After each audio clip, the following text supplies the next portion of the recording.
బల్మూరు వెంకట్ను ప్రభుత్వ విప్పుగా నియమించడం పట్ల కమలాపూర్ మండల కేంద్రంలో కాంగ్రెస్ నాయకులు సంబరాలు జరుపుకున్నారు.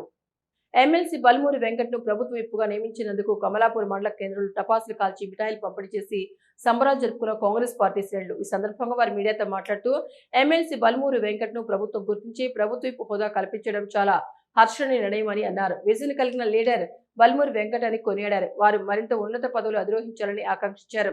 ఈ కార్యక్రమంలో నాయకులు హనుమాన్ ప్రసాద్, దూడా శ్రీకాంత్, మాటల రవీందర్ తదితరులు పాల్గొన్నారు. మండల కేంద్రంలో రాష్ట్ర ఎమ్మెల్సీ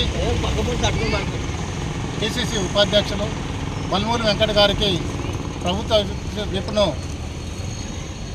నియమించడంతో ఇక్కడ కాంగ్రెస్ పార్టీ తరఫున సంబరాలు చేసుకోవడం జరుగుతుంది. బల్మూరు వెంకట్ గారు విద్యార్థి నేతగా ఎన్ఎస్యుఐ అధ్యక్షునిగా పనిచేసినప్పుడు, పార్టీ కష్టకాలంలో ఉన్నప్పుడు పార్టీని ఆదుకొని అన్ని విధాలుగా పార్టీకి సేవ చేయడం జరిగింది. అదేవిధంగా హుజరాబాద్ నియోజకవర్గంలో బల్మూరు వెంకట్ గారు ఉప ఎన్నికల్లో పోటీ చేసి ఇక్కడి ప్రజలకు అన్ని విధాలుగా ఆదుకోవడం జరిగింది. ఇవన్నిటినీ గుర్తించి పార్టీ తనకి పిసిసి ఉపాధ్యక్షుడు, ఎమ్మెల్సీ ఇవ్వడంతో పాటు తన అవసరం పార్టీకి ఉన్నది.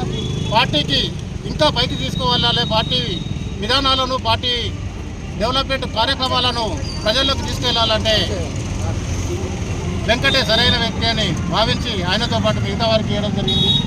బల్మూరు వెంకట్ గారికి ఈ పదవి ఇవ్వడం కాంగ్రెస్ పార్టీ శ్రేణుల తరఫున మీ అందరికీ, ప్రభుత్వానికి కృతజ్ఞత తెలియజేస్తూ ఇంకా బల్మూరు వెంకట్ గారు ఎన్నెన్నో శిఖరాలు అధిరోహించాలని కోరుకుంటున్నాం. జై కాంగ్రెస్.